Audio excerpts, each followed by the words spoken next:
Welcome, bastard progeny, to Geek Salad's Retro Movie Reviews for the Geek Salad Podcast. I'm Andy. And I'm Mike, and I'm mildly offended. Oh. Nah, kidding. And tonight we conclude our look at the Rocky sequels. Last week we did Rocky 4. We are skipping ahead a couple and going straight to the main event. We're talking about Creed. Yes. Which, this was your first time watching it. No. You hadn't seen it before. Yeah, I've seen it once before. Although the time I saw it before, it was in the 15-minute clips. Oh, okay. So yeah, that kind of tells you a little bit there. But thank you, Netflix. So this was my first time seeing it all in one go. Awesome. I have seen it before. So I hadn't seen this since I first saw it, which was around the time it came out on home video. So almost 6 months or so after its release. I think this movie is fantastic. Quite honestly, it is probably the second best movie in this entire series. Yeah, and especially going from 3 movies all directed by Sylvester Stallone, you can tell that this was directed by someone else. Oh, very much so. And again, we didn't look at either Rocky Balboa, which was directed by Stallone, and Rocky 5, which is directed by the original Rocky director, John J. Avildsen. So it was interesting because not only is it directed by somebody else, it's directed by Ryan Coogler. Yes. Who, at this point, I think was just Fruitvale Station. No. I want to say he had Black Panther. Nope, that's 2018. Really? I'm looking it up. Yeah. As am I. Yep. Yeah, you're right. He done Fruitvale Station, and then he did Creed. Mm-hmm. So yeah, I mean, actually, that kind of makes me curious. Fruitvale Station was a hit. It was a hit. It's a very small movie, but the budget was less than $1 million. Yeah. So but it's what broke Michael B. Jordan out. Yeah. It broke both of them out. Yes, very much so. I think this is really the movie that solidified his stardom, which is crazy to me because this was released later in the same year that Fan Four Stick was released. This one was a much better movie than Fan Four Stick. Yes. Oh, in every way, shape, and form. What I appreciate about this movie is that Coogler is telling a very deep and personal story about Adonis's, upbringing into the sport of boxing. He's kind of coming into it late. Yeah. Because unlike Rocky, he was afforded, when Marianne, brings him home, he is afforded the very best lifestyle that she can give him. Yeah. And it does actually say a lot for Marianne, played by the fantastic Phylicia Rashad. She is ageless. Yes. It says a lot about her character that she's willing to take in Adonis. Yeah. After his actual mother died. Right. I think it's great because it gives that first connection. Yeah. And because Apollo and Marianne did have other children, I believe. They did, but when you think that those kids are probably, they were probably around the age of 10 or so in the 70s. Yeah. Her kids are grown and gone. Yeah. And trying to figure out the math. Yeah. In terms of how does this work if he died in 85? If he died in 85. Yeah, if he died in 85, and the only way I think it would work, because Adonis, when we see him first in the juvie, he looks about 12 or 13. Right. If that's the case, then, and if Apollo died in 85, he would have had to be conceived either earlier that year or late 84. Because he would have had to be, I imagine he was born either 85 or 86. No, he couldn't have been born in 86. You could conceivably say that it was 86 that he was born, early 86. Now, here's the interesting thing about that. Michael B. Jordan was born February 9th, 1987. This is not completely out of the realm of possibility, especially for somebody who is younger. He's not young. He's not coming into the sport young because, again, he's being afforded a great education, a great job. He's got all that, but obviously he wants something more than that.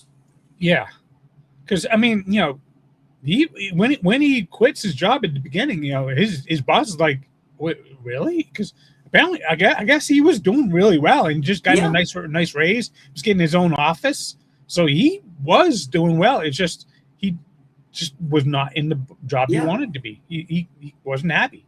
And it's interesting about that too is that it's not to cement a legacy, his father's legacy. Yeah. Because for the most part, he does not want the Creed name. He boxes under his mother's name, Johnson. Yeah. It takes a lot of doing for him to actually take on the name Creed in order to take that fight. Yeah. Sorry, just give me something up. I'm kind of curious about something. Yeah. Yeah, he probably wouldn't have been. Because,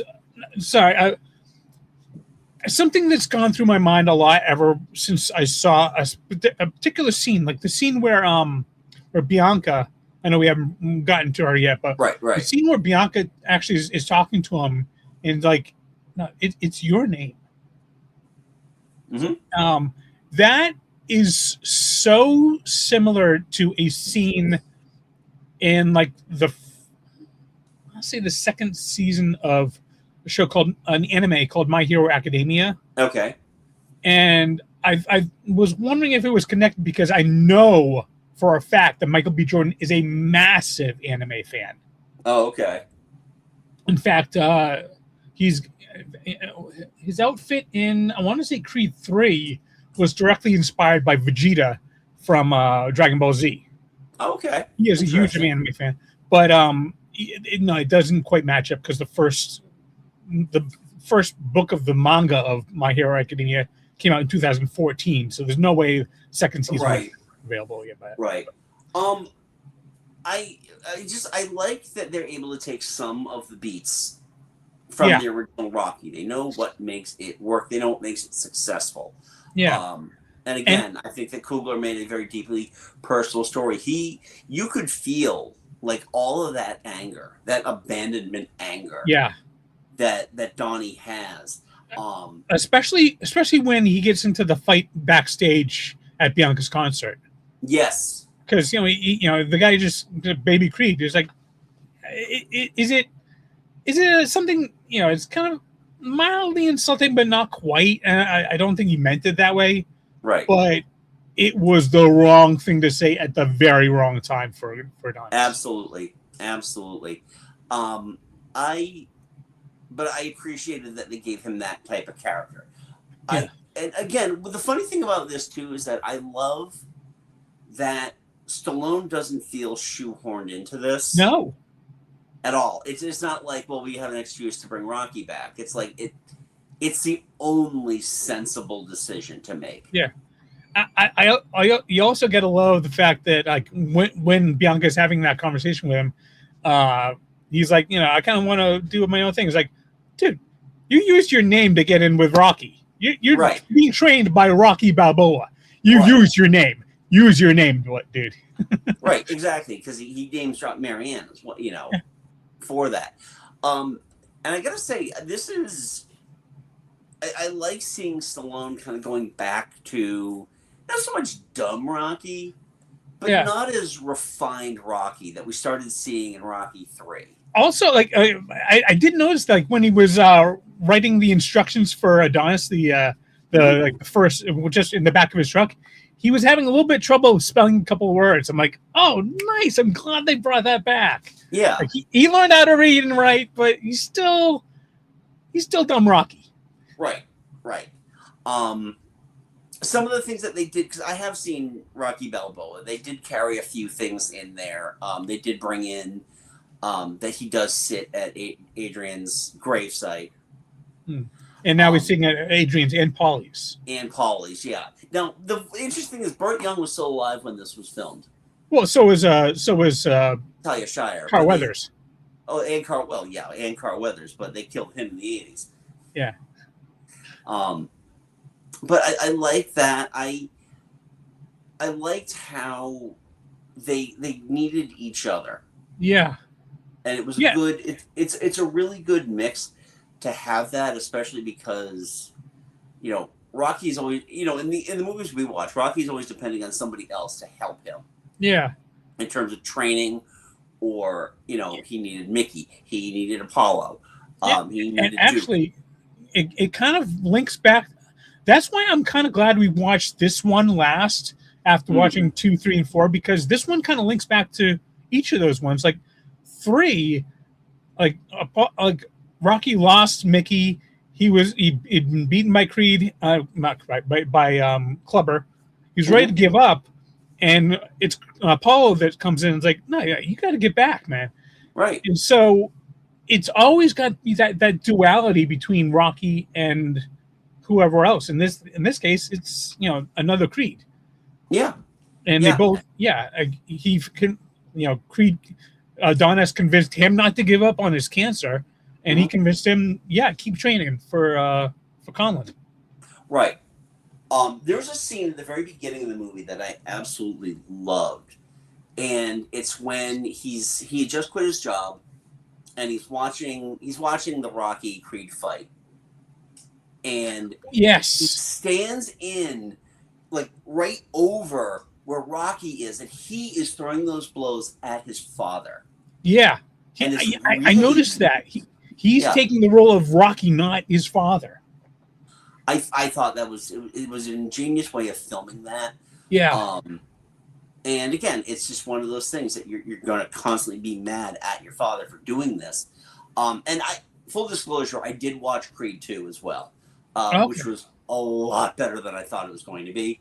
And he does have moments of reconciliation at the end. And actually, kind of like, another thing I noticed in this one is that in the final fight with Conlon, in that final match, when he goes down and he's like he's seeing all those images from the earlier in the movie, and then he sees Apollo, and that's what snaps him out. Yep. It is an amazing moment. I thought that was incredible. I love that they're going to stop the fight because they don't think he can see out of his eye. Oh yeah, he totally couldn't. And Stitch, tapping by his the back. way, is a professional. Yeah, Stitch man. He's a professional cut man. He was also in Rocky Balboa. Okay, and honestly, every time I see him, I was like, that's not Edward James Olmos, is it? No. He's the real deal. Yeah. I did like that though, where he kept tapping him on the back of the neck. Yeah, and you saw that look from the ref. I'm like, I think I know what you did, but okay, we'll let it go. Yeah. No, seriously, there's a lot going on in that fight that is complete echoes to the original. Oh yeah. I love that he's the first person to knock Ricky Conlon down. Yeah. And then at the end of the fight, even though it wins by split decision, so he could have still won that fight. He loses, just like Rocky did in the first movie. Yeah. But there's that show of respect. Yeah. Yeah. Well, because Conlon, he's gone. He's in prison for like what, 7 years? Something like that. Yeah. And he comes around and says, like, you're the future of this. And that was a really nice moment. Yeah. I got a kick too that Graham McTavish plays his manager, because Graham McTavish, well, we know him from The Hobbit. Yeah. And he was also in the show Outlander. He's also in Preacher. He's also in Preacher. That's right. And he's also the voice of Dracula in Castlevania.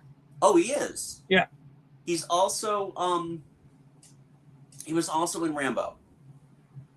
I didn't know that. Yeah, because I think I want to say Rambo came before Creed. I'm talking the which I'm Oh, talking. the I don't Rambo remember if it's sequel called thing. Rambo or John Rambo or whatever the hell it was called. Yeah, Um, I yeah. Rambo. Okay. Oh yeah, Rambo: Last Blood.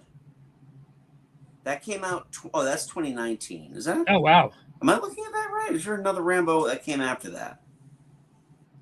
That's gonna Uh, drive me nuts. Hold on, let me pull up Graham I gotta look it McTavish up. here. I gotta look it up. Sorry, Uh, folks. Graham McTavish was in Rambo 2008. Okay, Rambo 2008. That's the one. And is that just called Rambo? Yeah, just called Rambo. Yeah. Okay. God, this is so hard to keep track of these movies. It really is. Um, yeah.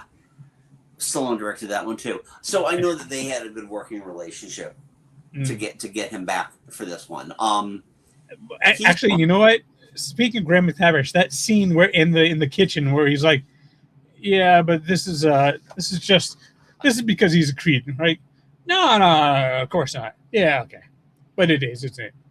And McTavish just doesn't answer. He's just like, "Okay, Yeah. I I didn't know really what it was." I really enjoy this movie. I love well, first of all, you know what I really liked about this? And there are glimpses of this in Rocky Balboa, which is not a terrible movie. I mean, I've heard realistically, that. I've heard it's all right. anybody doing the ranking is automatically going to put Rocky 5 at the bottom. Yeah. And it's well deserved. Yeah. Tommy Gunn Morrison. But what I like about this is that, and it's just something that you notice growing up. I mean, growing up in the 80s, boxing was still a huge legitimate sport. We had Hagler, we had Larry Holmes, we had Sugar Ray Leonard. We had these guys. In the 70s, it was just as big. Now coming in and seeing it, there's more spectacle to it. It's played more as the hotel, the Vegas hotel sport. Yeah. If unless you're playing like a actual like belt bout, nobody really cares. Right, exactly. Well, that's the thing. I always said that that Floyd Mayweather versus Manny Pacquiao was the last like dream match boxing will ever have because Mayweather was not a good representative of the sport. No, not at all. And it really, I think it killed the sport. I mean, boxing still exists. You can still watch boxing on TV. I think, but now everything is done through Netflix or Paramount or. Yeah, and now we've got Logan Paul challenging everybody. Oh no, Jake Paul. Oh, I honestly I don't fucking care which one of those brothers because I hate them both. Yeah, I think they're both scumbags. But it is nice to see. It's nice to see that that Coogler is realistic enough to not make it the not romanticize it the way that I feel like sports writers in the 70s and 80s would romanticize boxers. That's when they used the term pugilist. And honestly, that entire final fight, just the way Coogler shot it, you could tell it was a very different fight than what you saw in the Rocky movies. Yeah, well, Rocky Creed had because Conlon is a wrecking ball.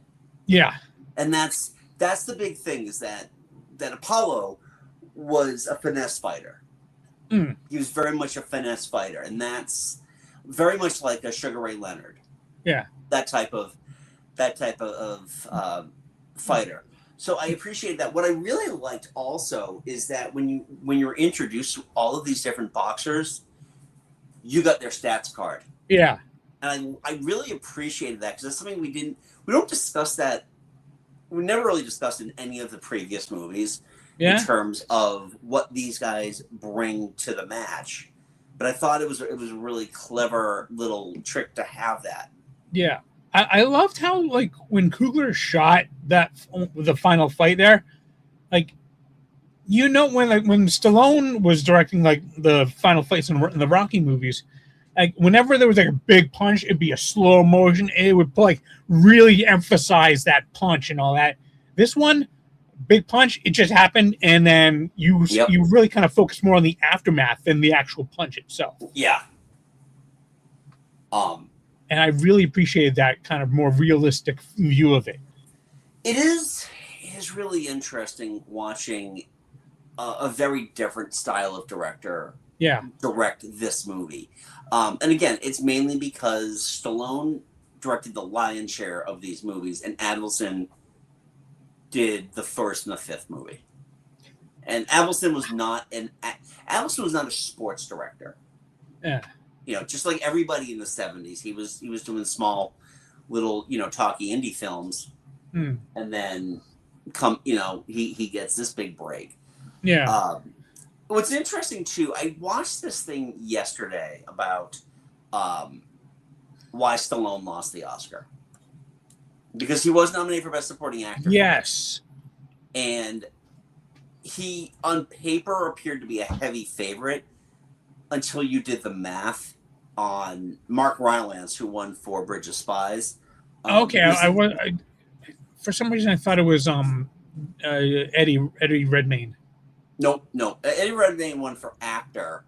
Oh yeah. For that. Yeah. For the Stephen Hawking movie. But they, pretty much the big thing is that there's a number of things going against Stallone. First of all, Bridge of Spies was nominated for Best Picture, among other things. Stallone's was Creed's sole nomination. Oh, really? I thought it was nominated for Best Picture. Nope. Wow. Yeah. It was Stallone hadn't picked up a ton of the precursors. The televised precursor awards. Yeah. He won the Golden Globe, and I think he might have won SAG. Okay. But BAFTA and all that, he did not win any of that stuff. That was all Mark Rylance. Mark Rylance was all over the place at this point. He was doing Wolf Hall in London, or actually no, on Broadway and on television. He was doing that, and Stallone at this point was Stallone. Yeah.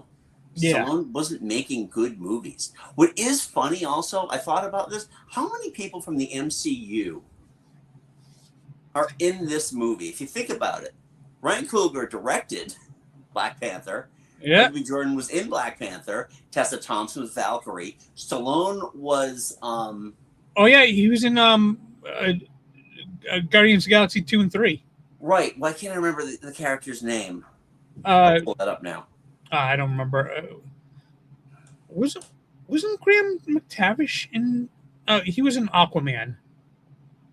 I believe he was. Yeah, I know he was because I just looked him up. I for some reason I thought he had been in something MCU, but no, he's not. This is gonna drive me nuts. Where the hell is? I gotta say that the guys that took over Mickey's gym, Yeah, that guy's an ass. yeah.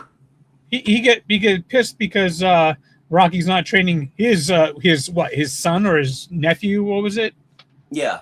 And then he digs into Bell, it's like, oh yeah, don't worry, I won't admit it, I won't let it out. So he doesn't let it out beforehand, which would have made that fight a lot bigger.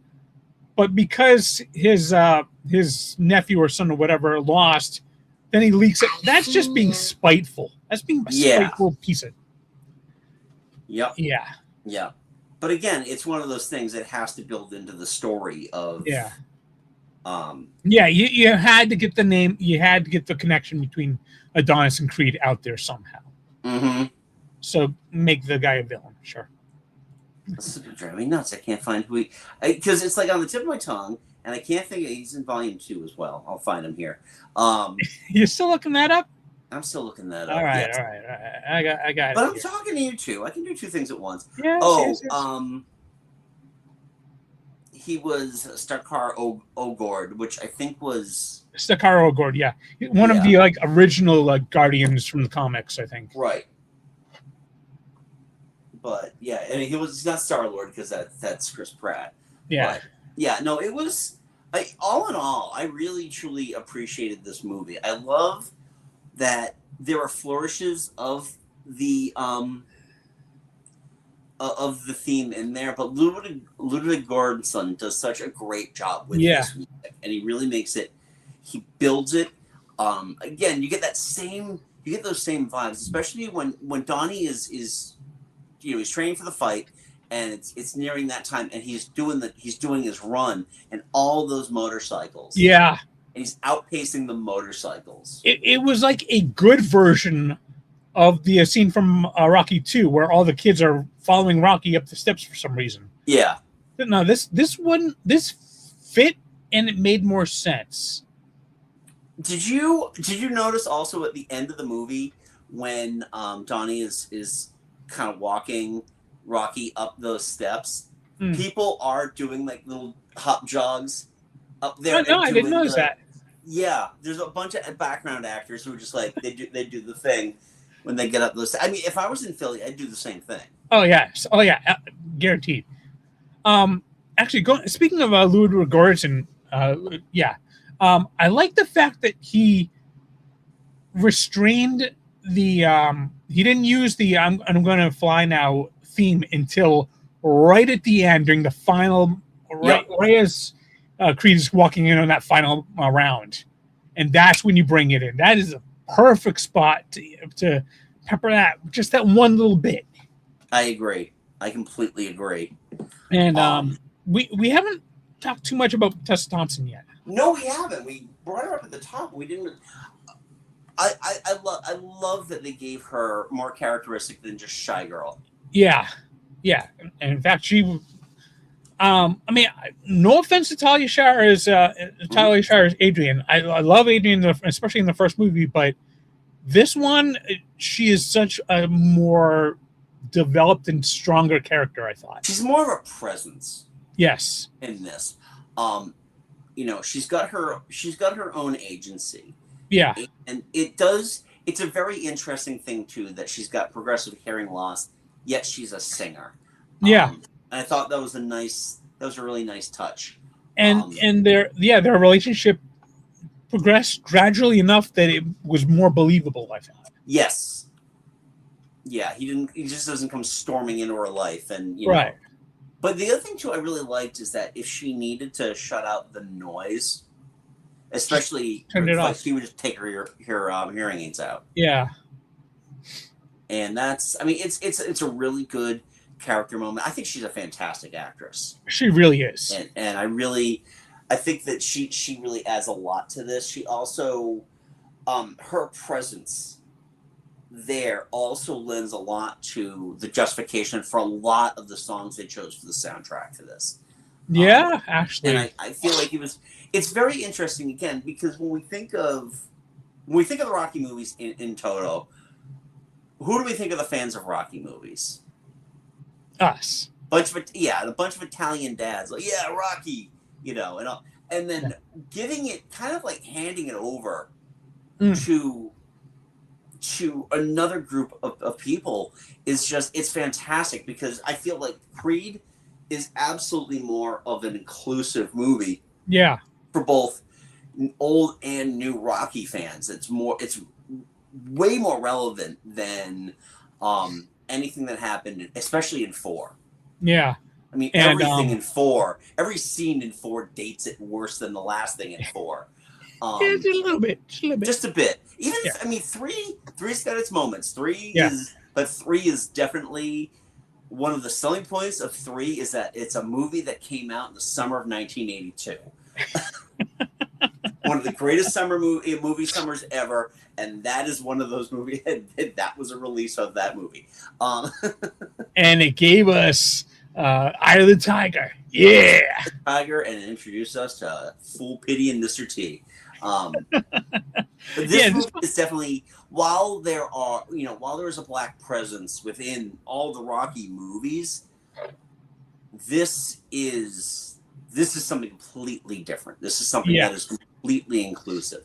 It is a predominantly black cast, directed by a black director, and it really it adds to that legacy, and it really stands, I think, to strengthen the other movies. Because if I'm a kid and my first Rocky movie is Creed, I might want to go back and I might want to go watch those other movies and see when the old guy was young. And and I mean, would I prefer to hear Eye of the Tiger rather than like all the rap songs in this one? Yes, but that's because I'm not the biggest fan of rap. But there was nothing in this movie that made me feel excluded. As a white person, you do not feel the same thing. No, in fact, I actually I felt a little bit more connected to it because it was showing me stuff that I'm not comfortable, I'm not familiar with. I thought it was expanding my horizons a bit. And considering too how boxing itself. Yeah, I remember there was an old joke Chris Rock had back in like the late '80s, early '90s. It's like, I just watched Rocky IV. It's two white guys fighting over the heavyweight championship of the world. Man, that Spielberg really comes up with a lot of great fantasy stories, doesn't he? And it's interesting because I think that the cultural makeup of the boxers in Creed is very much more representative of what that landscape has been for like the last 15 years. Yeah. It is a predominantly Black and Hispanic thing. And even your white boxers don't tend to come from America. They are coming from places like England. Yeah. I mean, Lennox Lewis, who is Black, but he's also Very a British British boxer. So this isn't just an American sport. Yeah. And so I really enjoyed this movie a lot. I'm glad we were able to cap off with this one. Yeah. And I will say, like, Conlon comes off as a very angry, arrogant guy, but Yep. I don't think there was a point throughout the movie where I hated him. No. He takes it far, but he doesn't step over that line. He's trying to get into Donnie's head, which is what they all do. And that's just part of honestly, it's part of the spectacle. Those and weigh-ins, the weigh-ins and the press conferences are usually sometimes almost as big as the fight. Yeah. And and when they were actually in the fight, and Donnie was like, "Hey, you're the champ, right? You're the champ, right?" He was trying to get back into his head. Yep. And it worked. Yeah. I really enjoyed this. Yeah. Yeah. Not a weak one in the cast, I thought. Yeah. Fantastic directing. I mean, other than I would say Rocky, the original Rocky, this is easily the best of the entire franchise. Yes. Absolutely. Well, although I have not seen 2 or 3. I've heard 2 and 3 are actually quite good. I know. Well, I watched 2. I thought 2 was excellent, especially given I didn't go in with high expectations until I found out what the story was, and then I'm like, that could be interesting, and it delivers. 3, I'm almost kind of not wanting to watch because Jonathan Majors is in it, and I'm just trying to avoid everything with him. I would concur, but I will say that Eric, who we we had on our show last week, he was of the same boat of us. He not the biggest Jonathan Majors fan of recent years, but he's such a big Rocky and Creed fan that he did watch it, and he actually said it was actually a pretty good movie. Okay, then I'll give it a try. I have no idea how long these movies are on Netflix for. This kind of feels like a 1 month and done. Perhaps, yeah. I don't know. I didn't see anything with them being on the leaving soon. But yeah, and I mean it's be about 5 days till they punch out. If they, who knows? I don't know. I'm a bit rockied out also, so maybe same here. Somewhere else, I might do that. But yeah, that was Creed. I'm really glad we finished off with this one. So we want to know, what are your thoughts on Creed? Leave that polite comment below. Let us know, where does this rank in all 9? Yeah, all 9 of the Rocky movies. We want to know that also. And why is number 5 your worst? What's that? Yeah. And why is number 5 the worst?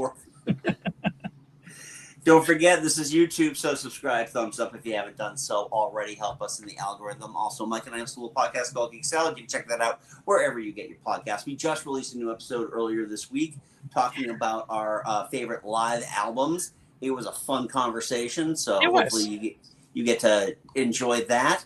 We are also on the socials. We are on Facebook at Geek Salad Podcast and on Blue Sky at Geek Salad Radio. Whew. All right. Well, until next time, I'm Andy. I'm Mike. Go forth and be nerdful. Ding, ding.